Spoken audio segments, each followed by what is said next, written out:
Guys, I just got out of God, I'm so sorry, guys. Anyway, I just got out of seeing Snow White, and well, as you can tell, I actually had a fantastic time. Not due to the movie itself, but because of how boring the movie was.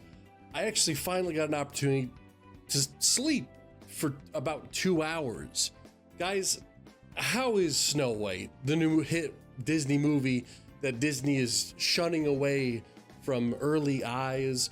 You got like 17 controversies. How is it? How is it? Is it worth you going to the theater and watching it? No. Let's just get all the clickbaity stuff out of the way, the stuff that you really came here for. Gal Gadot, Wonder Woman, you know her for that role. You know her for, I can't really think of any other roles. I mean, you know, hey, play that one clip. Kal-El, no. Kal-El, no. Kal-El, no. You guys like that clip? Well, guess what? That is her entire performance for this entire movie. It is constant, terrible performances by her.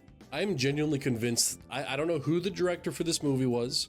Nothing against them. I'm not attacking them or anything, but they got to be a moron, because or either that or they're the biggest simp for Gal Gadot, because there's no humanly possible way any rational human being could sit there and listen to her performance, like listen to her giving these lines out, and there's just no way that he could stand there and go, perfect.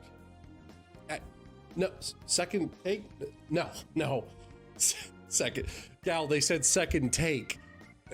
I laughed too. But aside from that stuff, how is the movie in general? It is pretty much a beat for beat remake of the OG, with some additional sort of remixes of the original.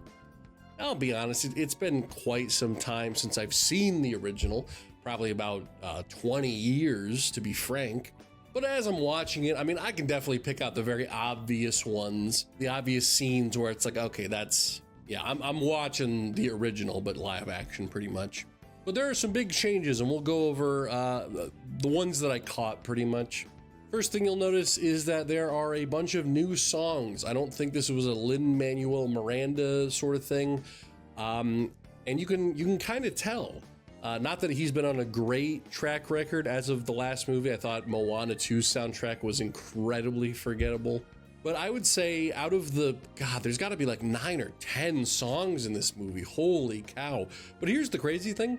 Before I get into that, the songs are probably the best part of the movie. And the only reason I'm saying that, because they're not good songs.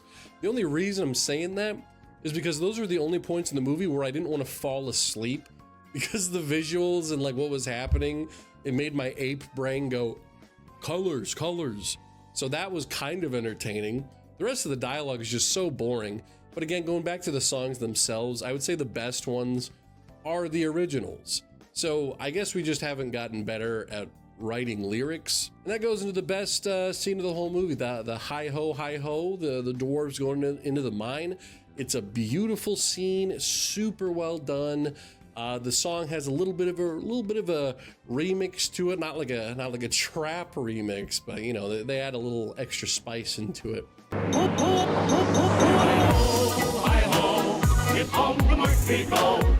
And I liked it.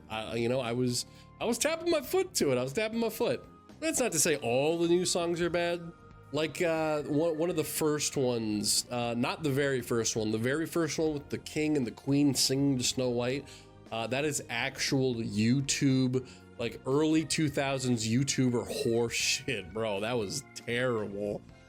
But there's one where Snow White sings, and that one's a pretty good one. It's something, waiting on a wish. That one's pretty good. And as for big changes, I would say the biggest change is we have this addition of 7 bandits. It's supposed to be like the opposite of the 7 dwarves. So Snow White, after, I mean, do I need to explain the story? You know, the queen, she wants to be the fairest of them all, if you didn't know that. She wants Snow White dead because Snow White is the fairest of them all. So Snow White runs into the forest, and we have all these actually pretty cool like visuals that last for like 2 seconds and then we never see it again. She runs up to the dwarves. Stuff from the movie happens, from the original movie.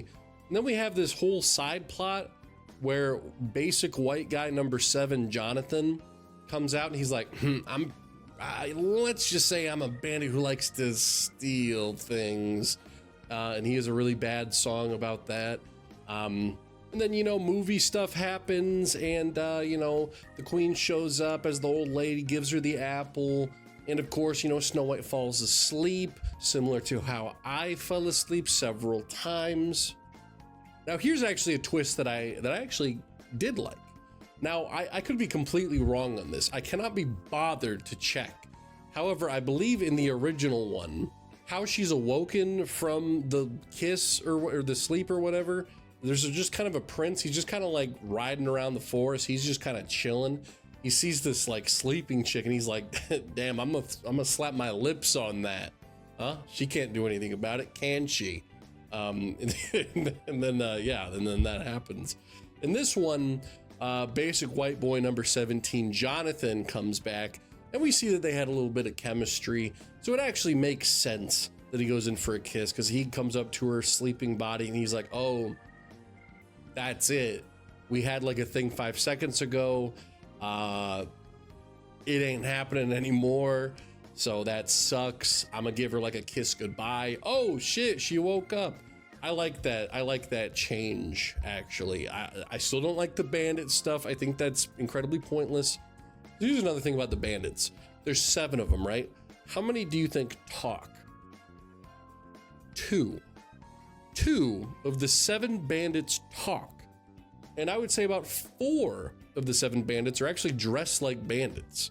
Like they're dressed in like the attire, like normal attire. And all of a sudden you got this one chick with like this wacky ass hairdo going on with like 4 balls on her head. I'm like, where the hell did that come from?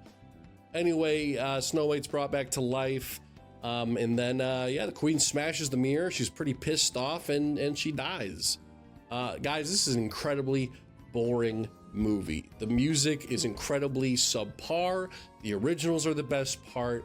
All the stuff that was in the original movie that was adapted well, those little bits and pieces are the best parts.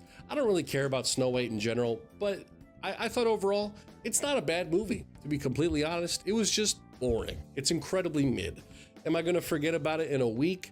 Yes. Are you going to forget about this review in an hour? Yes. Biggest takeaways, stop hiring Gal Gadot. For the love of God, stop hiring Gal Gadot. She's not a good actress. I'm sure she's a wonderful person. I have nothing against her. Stop hiring her. Put her on SNL or something. I don't know. That's about it, guys. I'm going to give this one a solid 4 out of 10. I was close to a 3, but you know what? I'm not that offended by it. It is a below average movie, but not to the point where I care. You know what I mean? I don't care enough to give it a 3. I feel like that's reserved for films that just really irritate me. But this one's fine. Should you go watch it? If you have like little girls that are excited to see it, I mean, yeah, like I will say the theater experience itself, there were like little girls there, you know, wearing like little princess crowns and all that. And it's like, I'm not going to tell you, don't see it. Your little 11-year-old will hate it.